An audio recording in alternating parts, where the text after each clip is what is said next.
babu 5 e nder kitabu 7 ka mulakhasul fiqh dambugal jowabangal no yewta en fi ahkami tasarruf fi nyaawore sensugol be mana devis legoy fil bai'i ka nder ngeygo qabla qabdihi ko adi tamugol dum alegol ko adi hendagol wal igalati e ko adi wurtugol. natanawalu en hendoto fi hadal babe nder gal do dambuga inshallah si Allah jabi ahkamu tasarruf nyaawoje wadugol devis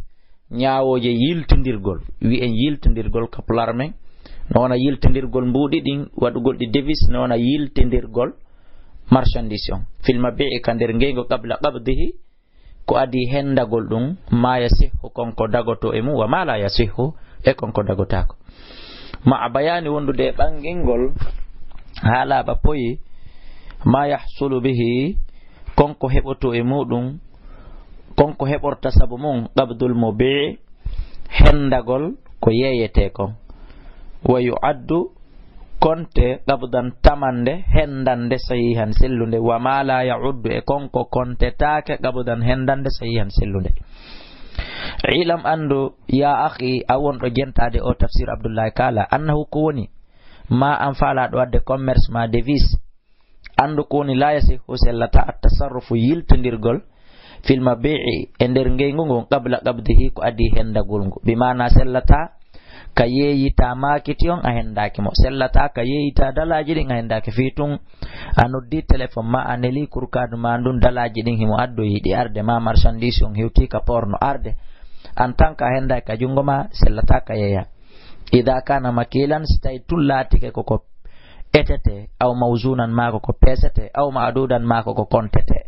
andile ko yeyete aw madru'an ma ko metete ko metirte awale goy par centimètre ma ko metirte kala ko met dum don ko don terrain nati parce que terrain ko be mete bittifaqil ayimma dum do non wonde sellata ka goddo yeya ha o hendo kala ko etete ma ko pesete ma ko kontete ko lime ma ko etete ara ko etande metre yankore mana etande ko etete ka leydi ko wondude fottanangol dendanangal horebe dina be ko dum wiyete al aimma wa kada ko wan non kad idha kana salati ghayr dhalika ko inadum bi mana ko wan non kad tay ko yeyete kon etetake kontetake masalan wana yegol telephone ngotum kun don kum metetake kum pesetake kum etetake kum kontetake kadi ande ko jelo masalan deftere wotere otowal gotal telephone goto hande inneten aba dum don nata e dido ala sahih edo ko selli kon arraji ko jikki kon min qawlayil ulama murde ko ngudi jomirabe gande be rahimahullah yalla yurme be konto non be tippi be inni sellata ka yeye sonatuma on tigi tamika jungomum li qawli nabi ko sabu ma ko nela Allah sallallahu alaihi wasallama man ibta'a ta'aman kala sudu do nyamete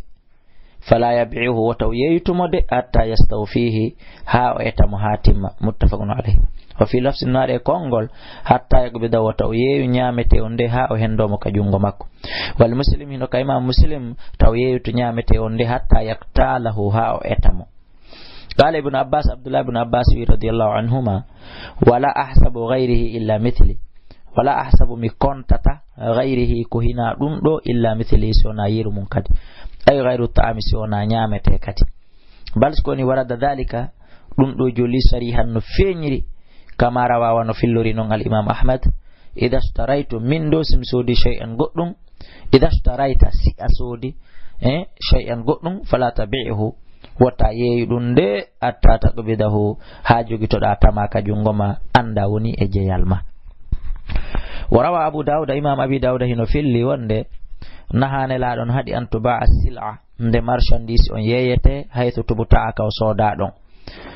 hatta yahuzaha ha hendo mo maramo e marar mum attajiru njulaju sodu don ilari halihim be naba faade ka dolle mabbe faade ka magasinji mabbe faade ka stock mabbe sodita don yeyita don haray dum don nelaado no hadi dum don hana julaajo o ittay ka o sodi don o naba o hawtindiro ya kander magasin makko ma kander bato makko non si o yeyita pullo futa tigi kadi wi nanga gil don lota gil don wona feere on faami ka pularngal قال شيخ الإسلام ابن تيمية وتلميذه ابن القيم رحمهما الله شيخ الإسلام أحمد بن تيمية ماكي كانكو جانغانا كوجو ماكو يتد ابن القيم الجوزي واندي اوكو جانغانا كوجو أحمد بن تيمية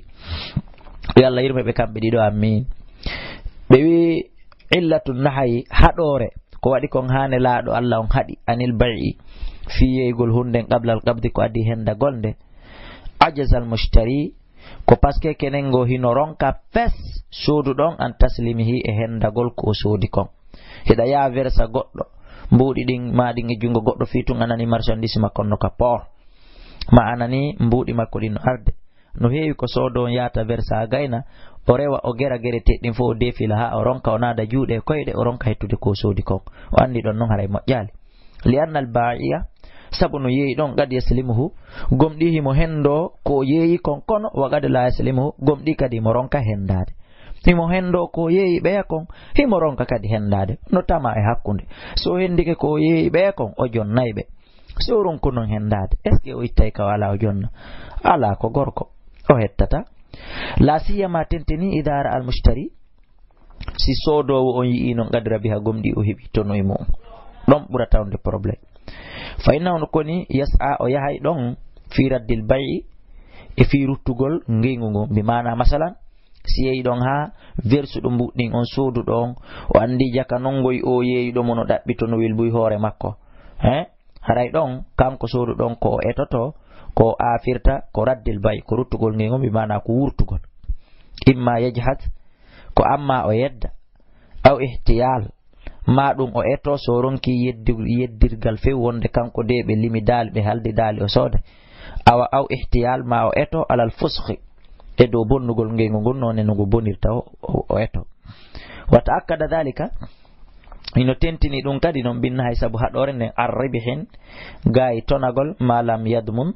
ko on tigi tamali kon ka jungomu sellata ka hendoda intérêt hunde nde atamali nden hendidande ka juude maada faami ke ka fayajibu no wadi alal muslimina e do julbe ben an yattaqidu ndebe nyentinta ndebe iwtirta bawle goy awa bidalika dum do fa idha ishtara muslim si juldon sodi silatan marchandise lam yaqdam lam yuqaddim o ardinali ala tasarruf lam yaqdam wona yo ardin awaligo wona yo ador ala tasarruf e do yiltindirgol on do marchandise fiha e nder on marchandise o jonna goddo bi bay in sabu yeeytugol mo goddo o wayrihi ma nyawlugol ma okugol ma goddungo wona yo ador dum don hatta yakko bida ha wendo marchandise ko sodi kon taw qabdan tamande timmunde awalego hendande timmunde wa hada dum do mimma yustahal ko jiya dum e ko dagini ko daginta ko newinta fihi mudum kathir ko dudi minan nasi murde yimbe be aw yatajahalunahu ma be majje dum fiw mudum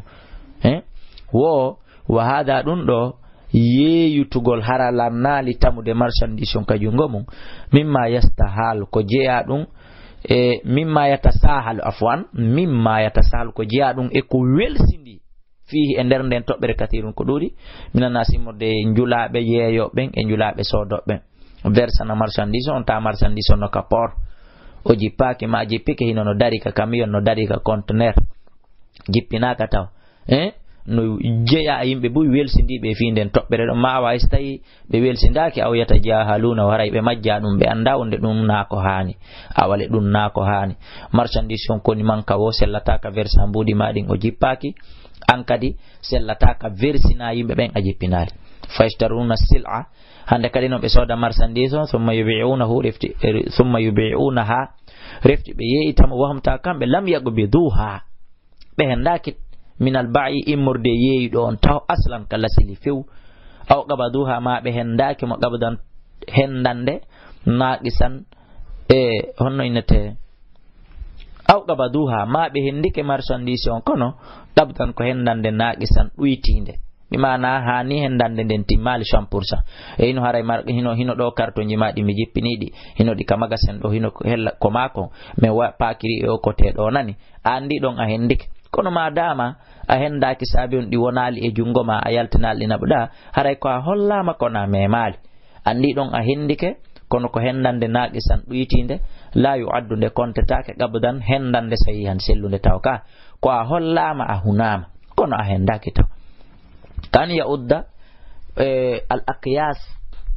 wono kontirta oɗo jofojo awi turudu awi sanadiqi ka an yu'ad wono kontirte al aqyas awi turudu awi sanadiq ko façon matériel jini ma wande kontirte gotele ɗiɗo tati wahiya tawa kañum non fi mahillil ba'i hiɗi e nokku yeeyɗuɗi on hiɗi ka place yeeyɗuɗi on tigi hendoɗi ɗon o konta ɗi ɗon tumma yadhab refti o yaha non wa yubi'iha o yeeyoyaɗi ala akharin e dow goɗɗo go wa hada ɗum ɗo la yo addu kontatake qabdan hendande tamande sahihan sellunde bimana woni a soodi e jungo ya kono hani hino e jungo makko ton hiɗaci jungo makko ton yalta non ya ɗaɓɓo ya client yeeyito ya yimɓe ɓe saari non a tawi oya inni fewjani masalan ma o inni o firti masalan andi arene waki ka yatarattab hande kadi waɗɗodira aliyatan illiyatan ella jawaza bimana andanda hoorema dagiɗo tasrifu yiltidirgol almushtari soduɗo on fiha e nder muɗum fa in qulta sa wi ma huwa alqabdu sahih ɗum ɗo wonali hendande timmude sellunde alladhi nden yasuhu ndeno newinana ndeno yanana lil mushtari soduɗon attasarrufu kan kadi yiltidirgol ferliso awalegoye dirisugol fisil ate e marchandise on so tawi woni a wi ɗum fal jawabu jababu yon anna qabdu sil a wonde hendagol marchandise on yahtalifu hino lutodira bi ikhtilafi sabu lutodirgol naw'iyatiha noneji muɗum ɗi manierji muɗum ɗi wa kullu naw'in kala none lahu hino waɗanimo qabdun hendande yunasabahu hawrodirde e ma'na muɗum o fa ida kana al mabi' si tawi laatike yeeyi ɗon e mubi' si tawi laatike hunde yeeyande nden makilan ko etetende fa qabadahu on tigi hendorinde bil kayl sabu etugol etama ha andi ko tel wa in kana si laatike mawzunan koko pesete qabadahu ko yo hendur ɗum bil wasni sabu pesugol wa in kana si laatike madudan koko kontete sappo ma joyi masalan fa qabadahu ko yo hendur ɗum bil iddi sabu kontugol wa in kana si laatike madru'an koko metete ko waɗugol centimétre meta eɓɓa fa qabadahu ko yo hendur ɗum bil dir'i sabu metugol ma hiyazati hadhihi al ashiya wondude ɓaawo metama ma pesama ma etama ma kontama wondude e moɓidirgol non ɗiɗo piiji naɓaɗi ila makanil mushtari naɓaɗi e nokku soduɗo on ɗi iwa e jungo mo ɗi soda on e jungo mum o naɓaɗi ka makko o moɓidiroyaɗi ka makko kanko soduɗo on faami wama kana kala ko laati ka thiyabi ko wano concini ɓay ɗum ɗon etetake pesetake wal hayawanati e mummunteji ko wigol tumi yeeyi mange nagge nge limetake nge pesetake wasayyarati e otoje no mi addirno misal nane ma ɗum téléphone ma defte fa qabduhu haray hendagol makko ngol ko kontete ka islam wonde way o hendike bi naqlihi ko sabu eggingol konko o soodi ila makanil mushtari naɓa faade e nokkure soduɗo on ko eggingol ɗum ittaka yeeyuɗo on naɓa ka soduɗo on aray ɗon andike o jeyi wa in kana silatiki almabi' hunde yeeyande mimma yatanawalu koko hendorto biliyadi sabu jungo kal jawahiri wano mullini wal kutubi e defte ɗum ɗo ko yen waɗi yadan mbiyani mi jonnama tum mi hendo tawi koko wa'itirtawa noon o nahwi ay ko nanditata e ɗum fa qabduhu haray hendagol ɗum ɗongol ka jungo mum jaɓodira mbuɗɗin hendo marchandise on yahsul haray ɗum ɗo wawi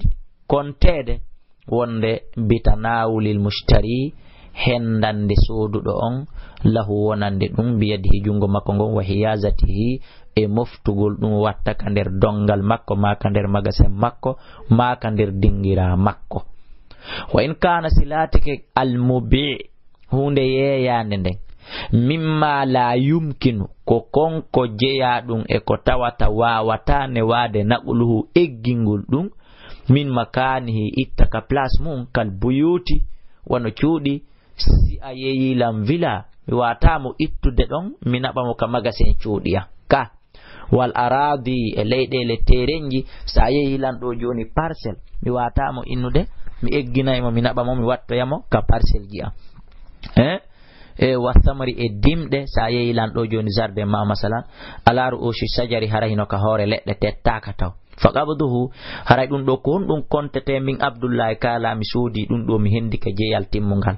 faqabduhu haray hendagol ɗum ɗongol yahsulu hino wawa heɓorde bit tahliya sabu vidugol sabu yaltugol sabu hentinangol la masalan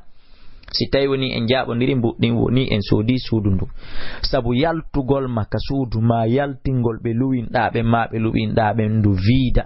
mi hendo saabi jeɗen haray ɗum ɗon no konte mi hendike ndu mi jeyindu fi mi ƴettali ndu mi itti ndu ɗon kami soodi ndu ɗon mi naɓi ndu mi watto e hoore cuuɗi an ɓa ɗum ɗon na ko egginto haray ɗum ɗon hino konte sabu ko pottitiɗa kon yaltuɗa viidiɗa iwɗa e mayru no holli haray mi hettindu ko wana noon siko teere laaɓuɗo ko wana noon siko jardin anda siko famde bi an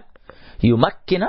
wano nde neworta minhu immorde mum al mustari sooduɗo on jommum yeeyuɗon viido yalta nder ton ta wawani ke newande sooduɗon nde o arata o sotta o nata lere nde faala wa yuhalli o pottito kanko yeeyuɗon baynahu wa baynahu hakkunde mo o yeeyi on e leydi maɗum suudu maɗum dimɗe ko o yeeyi ko mo o yeeyi on liyatasarrafa fi on mo yeeyi fi on dirisu ko haala français non fi on ferliso ko ɗon pular ngal fihi e nder ko soodi kon tasarrifal malik ferlisande jeyɗo ko gerata wa taslimi dar o jonna galle ɗen o accita galle ɗen o libera galle ɗen wona wi'ay ko nanditata ɗum bi an yaftaha lahu nde udditantamo baba ha dambugal galle ɗen o islimahu ma o jonnamo miftahu ha saabije galle ɗen ma ɗum dosieji galle ɗen wa gada marra mina gomɗi feƴƴi min al ahadisi immorde hadiseje fi nahayi fi haɗore ani tasarrufi fi ferlisagol alego yiltidirgol filma be e hunde yeyeten nden qabla qabdihi ko adi hendagol nde almu o tabara taskete ɗum shar'an ka sari'a lima fi dhalika sabu ko woni muɗum mina maslaha immorde e maslaha lil mushtari sodowo on wal ba'i e yeeyowo on faami wo feƴƴiri no immorde hadiseje haɗuɗe yiltidirgol hunde nden tawata hendakinde min qat'in nizai kon ɗum woni nafoore ko woni kon haasinelaɗo no haɗi ɗum est ce que ko sattinalngol tunjulaɓɓen la min qat'in nizai ko sabu taƴugol poɗodiral ngal lurral ngal min simi anduno marchandise on koni wayi adi mi yidemo pellete mi sokkata no mbuɗiyan e ɗum min kadi ma ɗum simi anduno o marchandise jaka prix muɗum ko 1 million mi versinirta noon ɗum 500 000 ila ɗo mi wata on jonde ko ɓe ɓeydi toon 500 000 on yii masalan ka ko sabu taƴugol ngal poɗodiral ɗo wassalamati e hisugol iwa minal husumati e dendanangal wenjeji ɗin e yeddodire ɗen allati ɗen kathiran ɗe andanda hoorema hino ɗuuɗi ma tanshubu ko tawata hiɗe sakito bayna nasi hakkunde yimɓe ɓen bi sababi tasahulihim sababu welsindagol maɓɓe ngol fil qabdi e hendagol hunde nden taw si yeyande wa adami e wasegol tafaqqudi ƴewtagol taw almustari sodowo on lissil a wonande marchandise mo sodata on wastifaiha e timmingol mo bil wafa'i sabu timmugol hendagol mo no timmini wattamami e timmugol wa inqita'i e taƴugol ahdatil ba'i jamanu yeeyuɗo on biha e ko o yeeyi ko wa hada ɗum ɗo amrun ko fiyake yanbaghi ɗe andanda hoorema no hanani li muslimi julɗo on attaqayyuda ɗoworgol bihi oɗo sharia oɗo fiyake wa tabiqahu e muulagol makko kanko neɗɗo on bi mana legoyi awa tabutugol mo kanko neɗɗo on fi muamalati e gollutugol oɗo sharia kono akhi ma al asaf wondude suno molanago wa kathiru no heewi minan nasi immordemi ɓen alyawma hande ka wonɗen ɗo le 22 juin l'année 2013 nde nyalande ɗo no heewi hande immorde yimɓe ɓen yata sahaluna ɓe no welsindo fi qabdi sila e hendagol marchandise on ko adi yeeyutudemo ma ko adi nyawludemo ay goɗɗo ɓawi tun ɗo himo versifie o towal ma ɗum fi marchandise iwi Europe ma Asie ma Chine ɓay tun o yeeyi o ndaroy ka email o andi baton on ma o towal ngal hewta e ɗo l'hôtel o daroki san o yeeyita wa yatasarrafuna be dirisa non awalegoy be ferli sofiya e nder on marchandise gablal qabdi ko adi be hendade marchandise shar'i yankejo fayartakibuna be waddito non hande kadi manha anhu rasul sallallahu alaihi wasallam konkone laado Allah on hadi fayaqauna be yana fil khusumati e wenjoji e yeddondiral nabindirgol police e gendarme e justice wal munazaati e podondire aw yusabuna ma be hebotodena bin nadamati e ninsugol indama tan kashifu lahum tumande huncaniɓe alegoy tumande feñande ɓe silata marchandise mo ɓe soodi on ala haqiqati ha e dow tigi tigi makko on ɓe andi jaka ko kañum tigi tigi ni ko ɓuri kon ɓe ninsa jaka nani ɓe sikkirno si ɓe anduno ko ni ɓe yoɓatano on piriɗon wagadu turatu tanon gomɗi ɓe lanni haɓɓade ɓe lanni nangade fiha e nder on ɗon marchandise fala yastati'un ta ɓe wawata hande kadi alkhulas laaɓugol iwa min ha e on ɗon marchandise alego ɓe wawata wurtude tawa hande kadi illa bi murafa'atin wa mudafa'atin siona sabu ɓantugol problémeji e duñugol problémeji wa hakada ako wanuni min khilafi amri rasul immorde lundagol yamirore nelaɗo nden sallallahu alaihi wasallam fala budda feere o ala waɗɗo ɗum on an yandama nde o ninsata wa yaqa o yana fil haraji e nder ɓittende wa mimma hassa alayhi e hino jeya e ko lerɗini e hoore muɗum an rasulu nelaɗo Allah sallallahu alaihi wasallam wa rakhaba o lerɗini kadi fihi fi muɗum e qalatu wurtugol ahadil mutaaqidaini goto e yeeyindirɓe ɓen ɗiɗo wurtangol lil akhari oya bi fuskhil bay sabu tewagol pas bonna ngeygo ngun indama yandimo tuma nde o ninsi alal aqdi e dow ngeygu ngu aw tasulu ma ɗum iwa haajatahu haaju makko bisillati e marchandise on aw yasura ma ɗum o sattire bi tamani coggu marchandise on ɗum ɗo ko jeeya ɗum e ko nelaɗo lerɗini nde goto e maɓɓe kamɓe yeyndirɓe ɓen ɗiɗo nde o wurtanta ɗimmo makko on o bonna ngeygu ngun fiiɓay oya heɓi ninsi e mum ma o heɓi sattende muɗum jeeya e ko nelaɗo lerɗini kenen ngo yeeyi ɗon no ninsa kenen ngo ko soodu ɗon ninsata si yeeyi ɗon yeeyima ninsi few jaka o yeyatano on piriɗon maja o yeyatano ɗum ɗo fewdo ɗo maja o yeyatano ɗum ko kanko tigi jaka gollirayno ɗum haɗa no jeeya e ko nelaɗo yamiri lerɗini an soodu ɗon nde yurmintamo kanko yeeyɗo ma on wurtanamo bonnitange ngon ko wana noon kadi siko soodu ɗon ninsi wala nabiyu seede on annabajo Allah sallallahu alaihi wasallam maaki man aqala musliman kala wurtanɗo julɗo coggungu o yeeyimo mangu o soodanimo ɓaawo o tawi ko wurtugol ngol ɓuri wondande ɗimo makkon e sawaba aqala Allahu Allah wurtay asratahu boneji makko ɗin Allah wurtanaymo boneji fewtuɗimo ɗin fab kanko kadi yawmal qiyamati ñande dangal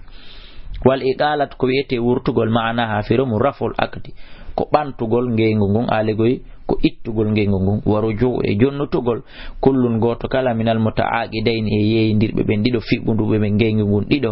bima kana lahu konko latanimo min gayri ziyadatin ko alda e ɓeydugol wala naqsin wona ɗoytugol hara wona innugol joni min faala yo en wurtu hay so tawi woni ɓay ko 100 000 mi jonnuma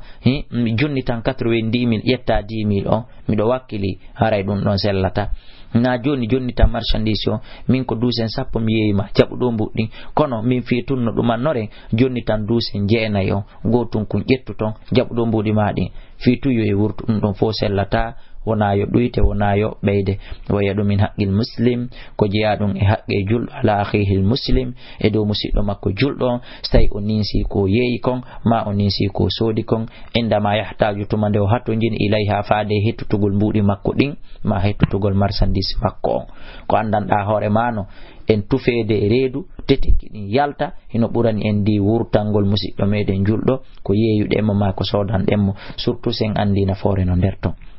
awale ande wahiya ɗum min muhsinil mu'amala ko jeeya ɗum e ko moƴƴinta gollo dangal wa min muqtadi ko jeeya ɗum